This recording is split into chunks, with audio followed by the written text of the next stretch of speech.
Welcome back, everybody. It's Zach here, bringing you guys another Fantasy Football video. And this one, I'm going to be going over a lot of the things that I noticed from Week 1 of the preseason, just sort of go over what I thought was fantasy relevant. This is, of course, not going to touch on everything. If I did that, you get into third-string players, you could really get into a lot of stuff that I don't think is actually going to be fantasy relevant. But if there's anything that you guys do have specific questions about that I don't mention here, let me know in the comments below. I certainly followed all this. I just didn't want to bore you guys with a lot of stuff that might not be relevant. But if you're specifically curious about something, let me know in the comments below. I'll be sure to get you guys my feedback there. I'll be doing this video for each of the preseason weeks, so we'll have 3 of these videos. It should be a lot of fun. Always good to learn a lot from the preseason. I think we can learn a lot, especially about like snap counts and really just seeing which teams are going to tip their hand in terms of which players are the starters and what roles players are going to have, more so than just like how good a player is. But it should be a lot of fun. Hopefully you guys enjoy. It's going to be a lot of quick hitters on different players, and yeah, it should be a fun video. Let's get into it. I'm going to start things off with R.J. Harvey. Contrary to the report that he was the 5th string running back on the depth chart, he played as the starter with Bo Nix in the starting offense here. He played primarily on early downs with the starters, while J.K. Dobbins actually got the passing down work, sort of the inverse from what we've seen from all the training camp reports. Looked really explosive. I think we knew that about R.J. Harvey, but it did seem like he lacked vision a little bit. Like every single snap, he wanted to take the ball outside. That's pretty common for these super athletic running backs when they first get into the league. They got to learn that athleticism might not actually just make them able to. You can't always get the corner or get the edge in the NFL like you can in college. So I think maybe he'll learn a little bit from that. But he's kind of reminding me a lot of DeAndre Swift, where you've got like an explosive athlete that's not necessarily the best pure runner in terms of vision and all that. Not exactly a good thing, but not a horrible thing either. We've seen DeAndre Swift be very good for fantasy before. I don't hate his ADP. I think that in this offense there's a lot of upside there. I was hoping he would fall in ADP because of all the J.K. Dobbins hype. I think that's probably going to cool down after this week, but we'll see what happens there. But it does seem like it's going to be a clear 1-2 between Harvey and Dobbins, and I think there's going to be value in this offense, and I still like Harvey quite a bit. This guy's ADP is going to rise way too fast, I think, but TreVeyon Henderson had a fantastic week 1 of preseason. His first career touch the preseason took it to the house for a 100-yard kickoff return touchdown. Super fun. He's obviously an explosive player. It was a near 50-50 split between him and Ramondre in terms of snaps with the offense, the starting offense. You had Ramondre get 6 snaps and TreVeyon get 5. They're almost certainly going to use both of them. Ramondre looked good again here as well. So I think you're looking at like a 1A, 1B situation with Henderson probably is the 1A. But I actually think Ramondre is probably going to be a pretty solid value for us this season. Ramondre is not a bad player if he doesn't fumble the ball. And I think there's a lot of upside in this offense, just potentially needing both of these guys on the field at times. They might be 2 of their 3 best playmakers, to be completely honest. They could honestly be their 2 best playmakers if Diggs is washed. So they're going to use these guys quite a bit, I think. I like both of them at their current ADP, but I do feel worried that TreVeyon's going to get sort of just boosted up way too much from all the hype and probably end up getting drafted too high. So I'm worried about that, but at least for right now, I'm okay with his ADP in like the late 6th. And I like Ramondre where he's being drafted as well. Next, we got Travis Etienne. Played all 11 snaps with Trevor Lawrence this week. I don't want to overreact to that because it's possible that next week we'll see a lot more Tank Bigsby. But with what we saw with Bigsby, he didn't look great this week. I honestly thought that Bashaw Tutin looked really good in the work he was given, had a really great goal line carry later on in the game. I think there's going to be value in this backfield, and if Etienne is the full-time starter like we saw this week, he's going to end up being one of the steals of fantasy drafts, so I definitely want to pay attention to that. But let's just keep an eye on it here. I think we want to see what happens over the next 2 weeks. It's possible they're just trying different things out. Maybe next week Bigsby gets the start. Maybe the week after that Tutin does. And then we'll just have to see how things go. So as it stands right now, I am personally leaning towards Travis Etienne probably being the starter at least week 1. I think there's a chance he regains form a little bit. I still like Etienne as a player, especially as a pass catcher. So if you're in a full PPR, I like where he's being drafted. I think Etienne's got upside, and this week did certainly sort of prove that a little bit. Next, we had some injuries I just want to touch on. These always suck. We really only dealt with them at the running back position in terms of potentially fantasy-relevant injuries. We had Alexander Mattison with a scary neck injury. He's going to be out for the entire season, so that sucks. It actually sounded like he was having a really fantastic training camp. In his absence, Ollie Gordon looked really good. It's funny, he's number 31, so kind of looks a lot like Raheem Mostert. I think Ollie Gordon is a good player. I like him as a guy that could potentially be the short yardage back in this offense. That would certainly hurt Devon Achane a little bit, but overall, they're probably going to add another back. I just saw that they were working out Jamal Williams. We'll see what happens there. Jalen Wright looked bad. Overall, I like Devon Achane a lot. I think if anyone else is going to be relevant, it might be Ollie Gordon if he just falls in the end zone a bunch, but not really expecting that. Rachaad White injured his groin. Not necessarily a huge deal, but you saw Bucky not play this week along with Baker not playing, so Rachaad White playing. Clear indication that Rachaad White is the backup here. The injury, it's just a groin strain. It's not necessarily like a huge deal, but he's going to miss some practice. You're going to see Sean Tucker get a little bit more work in the next coming weeks, and it makes me a little bit more confident in Bucky at least having a hot start to the season. And then this makes me sad too. Tyjae Spears, high ankle sprain. That's going to be tough. Those are tough. They're going to nag throughout the course of the season very often. I'm way less excited about Tyjae Spears having a great season. He was a guy that I was super excited about this year as like a guy that you could play in your flex if you needed to in a PPR format. Then a guy that I think would be fantastic if Pollard ever went down. That path is still there, but you're certainly going to see Spears probably start the season a little bit slow, makes Tony Pollard more enticing, and then makes the odds of like a Tyjae Spears takeover certainly less likely this year.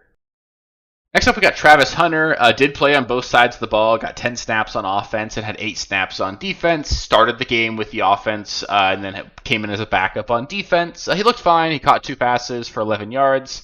There's obviously a really high injury risk associated with him if he's playing on both sides of the ball, so I'm a little bit worried about that, but that's okay. I'm in a fun league where we've got defensive players. You get a point for a tackle, too. Makes him a little bit more interesting there as well. So, we just want to see what happens here. I think it's going to be interesting to see how they handle it. I think Travis Hunter's still an elite player. I think, obviously, he's the clear number 2 in this offense, so I don't think there's a necessarily incredibly high ceiling because I don't know that Trevor Lawrence can support 2 like top 12 wide receivers. It's like, Higgins and Jamar Chase can both be top 12. I don't think Travis Hunter and Brian Thomas both can be, but I'm okay with his ADP. It's just a little bit scary right now, especially with the injury risk I think that comes with being a guy that plays 2 sides of the ball. Don't want to spend too long on this guy, but Tetairoa McMillan looked fantastic. I've been beating the drum for him a lot this offseason. I think he's a legitimate wide receiver 1. He showed it this year. Week already. He had 2 fantastic catches, especially a deep one along the sideline. He's the clear wide receiver 1 in this offense. He looks great. I think if he's your wide receiver 2 in fantasy, you're going to be fine. And I think he's going to be ready to go right from week 1. I think he's going to be fantastic.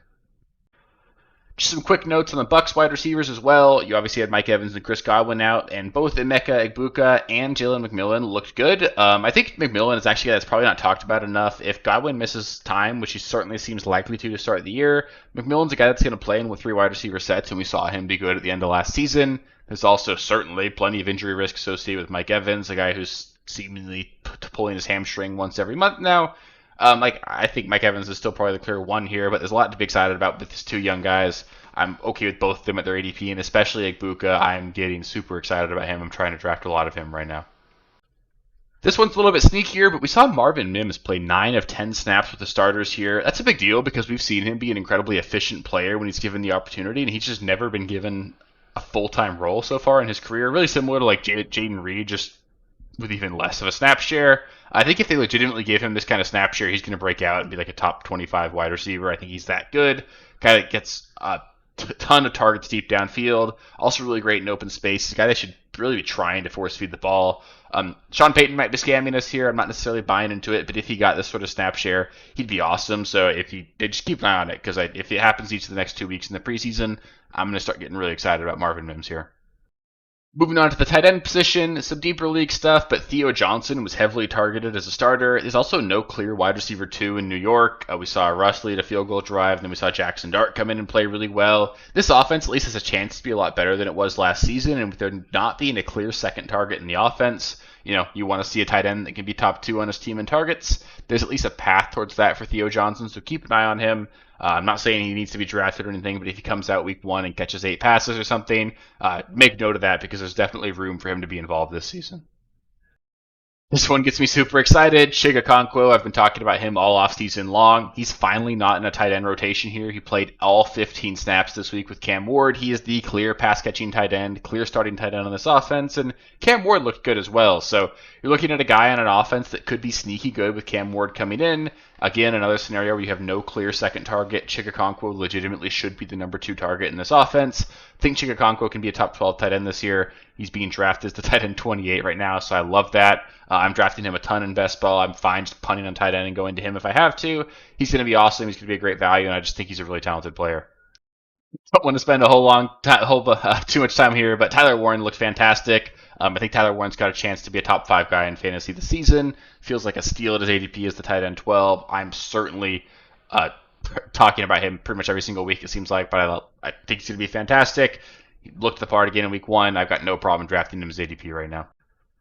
And the last thing, I don't want to focus too long on the quarterback position because it's really tough to get a great read on how good quarterbacks are, especially in the preseason. A common example, Daniel Jones looked elite in the preseason his first year. Clearly that didn't work out. So let's not overreact here, but Shedeur Sanders looked good for the Browns. Let's calm down. And again, it's preseason. I don't want to get too excited about it.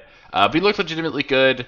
We'll see how things progress. He's still listed as the quarterback 4 on their depth chart. That feels a little disrespectful, but he looked legitimately good. I think there's at least a path there because he could legitimately be the starter week 1. Jackson Dart, he flashed, had a really great game, honestly. Russ looked good too. This entire Giants team kind of surprised me a little bit. Their defense looked phenomenal. They might have one of the best pass rushes in the NFL. I think there's a chance the Giants are a little bit sneaky this season. Tyler Shuck came in, looked bad. He did throw a pick 6, then he came back and threw a deep touchdown, but I don't think Tyler Shuck looked very good at all. Being the backup to Spencer Rattler is certainly not exciting, so I think the Saints are just going to suck. And then Cam Ward looked legitimately good. I think we got to pay attention to that. If he's good, I think Ridley can be really good, and Chigakonko can be good. This Titans offense should elevate itself from last season, and I'm pretty excited to see what Ward can do this year. So that'll do it for the Week 1 preseason recap. Again, if there's any player or any situation I didn't specifically comment on, let me know in the comments below. I'll be happy to give you guys my opinions there. I just didn't want to talk about too many players. It's just, a lot of storylines to follow and don't want to make too long of a video for you guys or you guys will get bored. So let me know, again, if you liked any of that. If you guys have any other comments, let me know in the comments below. If you haven't already, make sure you subscribe to the channel. It's going to continue being 3 to 4 videos every single week throughout the rest of the off season. We will get into the regular season here sooner than you know it, and then we're going to be putting out 3 to 4 videos a week, helping you guys get your lineup set and doing waivers and trades and all that fun stuff. So there's going to be content all season long. It's going to be a lot of fun. Make sure you're subscribed so you don't miss it, and we're going to win some championships together. So appreciate you guys. Give the video a thumbs up if you haven't already, and I'll catch you guys with the next one. Peace. Thank you guys for watching. If you haven't already, please be sure to subscribe to the channel, like the video, check out these other videos here if you haven't. If you want more content, please feel free to follow me on Twitter at RealSteelFFB. I'll be more active on there as the season goes on. Thanks. Catch you later.